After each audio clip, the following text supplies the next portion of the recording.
Yeah, I'm out my fur shed. Anyways, I just want to show you real quick on how I kind of handle my fur after I put it, after I skin it in spring, because I'm too busy trapping to skin everything right away. I try to keep up on my beavers. So I get the beaver skin, I just fold them like a taco, put them in the freezer. I had this little area here, I think held 8 or 9 on top of all these muskrats I get down there. When I get home, when I'm actually trapping, I hang them up out here in my shop. Over in that corner with a great big fan on them. On some landscape timbers across sawhorses. There's the fan I use to dry them. Anyways, right now I'm thawing some fur out so I can do some skinning and fleshing this weekend. So what I use is milk crates underneath my beavers. And they're folded like a taco again. Here's one of the ones I didn't get skinned because I got behind this year. So I gotta hang him up on my raccoon skin and hoist to get him dry. But it's so important to put a fan on. They thaw so much faster. Plus it helps dry them out, because as these things thaw, they sweat. But then the way I hang my muskrats up, and I do this when I'm trapping in the earlier too, is I use some mink snare wire with a lock, right? And all it does, it goes around their foot.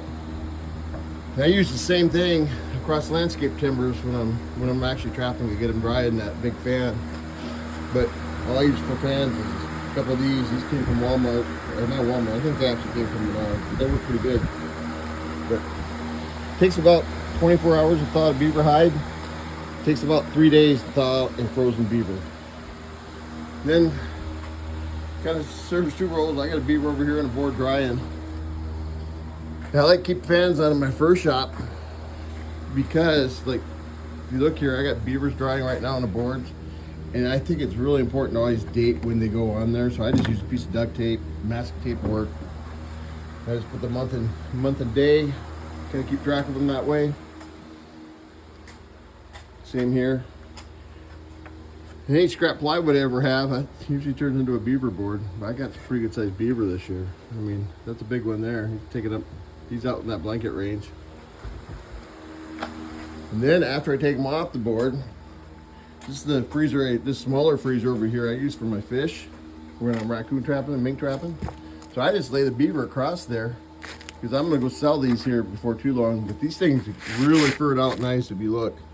They got that really good under fur on them. That's really what they want, longer guard hairs, really nice belly fur. This is a western beaver. See that, how it gets that brown, the different shades of brown. We don't have too many black ones. I think I've got maybe 3 black beaver in my whole life out here in South Dakota. Then what I do is I hang my muskrats up right there. I got more drying. I caught these ones real early, but usually about 2-3 days the muskrats can come off the stringers. Then what I do is I use wire and I put them in bundles of 10. See, and I'll hang them up here. And all I got up there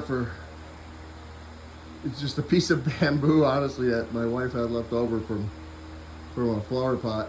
It's a piece of bamboo, and I hang it off my ceiling. I got a lot of lights out here. And I got some more beaver hanging up here that I caught early, like late February.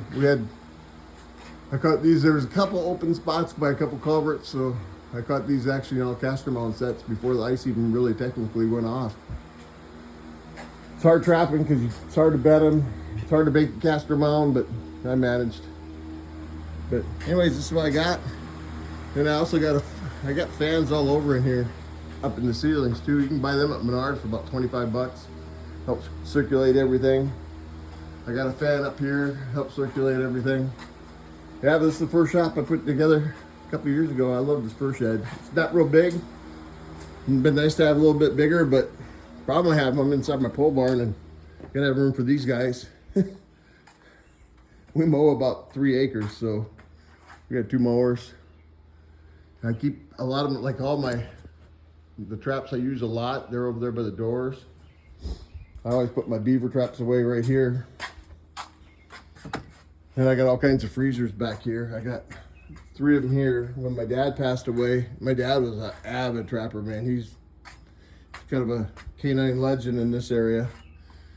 But as he got older, he had a hard time skinning coyotes, and I was away in the Army, so I wasn't here to do it for him. But anyways, this is what I got.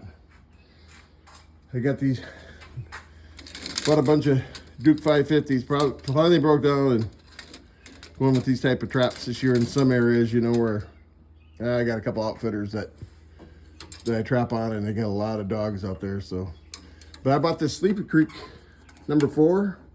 I caught 3 beaver in this thing this spring. I'm a TS85 KO Beaver Extreme fan, but I bought one of these just to try it.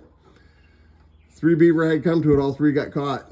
One medium and then 2 XLs.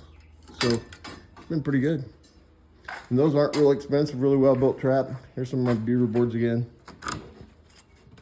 Once again, some of this stuff came from who knows what. This is one of my dad's old boards. My dad didn't trap a lot of beaver, but I mean, shoot, I had to put new lines on it and stuff, and I just used spray paint. So I honestly didn't have any markers at the time. Got a bunch of trap stakes out here. Yeah, but this is because of the fur shed and how I handle my fur. Keep all my raccoon boards over in the corner. Then I put a lot of stuff up there. I got a couple of adjustable boards I use for. I like those for badger, because I can put them on one time, fur out, and then leave them on there for about a week. And they're done. So yeah, this is it. Got my boot dryer over here. This is it, and we're all done trapping now, man. It's just getting this stuff. I want to sell it by the middle of May. I talked to my buyer yesterday. Muskrat prices are up. Beaver prices are way up. He's saying like these blankets like this, that's probably a $45 beaver right there. And then I got a couple shearing westerns that probably go for a little bit higher. Like this one's a shearing western beaver. I caught this thing back in February. I mean, that's a good beaver, big one. Anyways, this is my skinning table. One thing I always advise, man, don't try to get by with 1 or 2 knives, have a bunch. I'm a big fan of weaving knives and Dexter Russells. Them are the 2 main knives I use. I got a couple Equinox in there, Victoria Equinox. Then my blades, I buy some aftermarket blades on Amazon that seem just as sharp as the Havalon blades. Here they are right here. I mean, they work pretty damn good. Havalon makes a great blade, but they're just a little spendy, but I buy them aftermarket ones, 50 of them for about 10 bucks. Yeah, I like them when I'm doing rats. Rats and beaver, this is what I use to take the feet off a beaver, that's it. I'll do a video of that when I skin that beaver over there, but I'll do a video of it so everybody can see it. But anyways, some other little tools I have in here. I always like to keep a pair of gloves like this out here. I buy these at the dollar store for $1.25. They're nice when I'm moving fur around.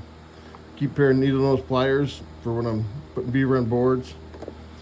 I put these on my rats. Get that extra stretch out of them. They hold better in a clothespin. They're not as bulky. And then I use a binder clip. Let's see here. Right there, inside that one. You guys can see how I hook them up there. I get a lot of use out of the space I got.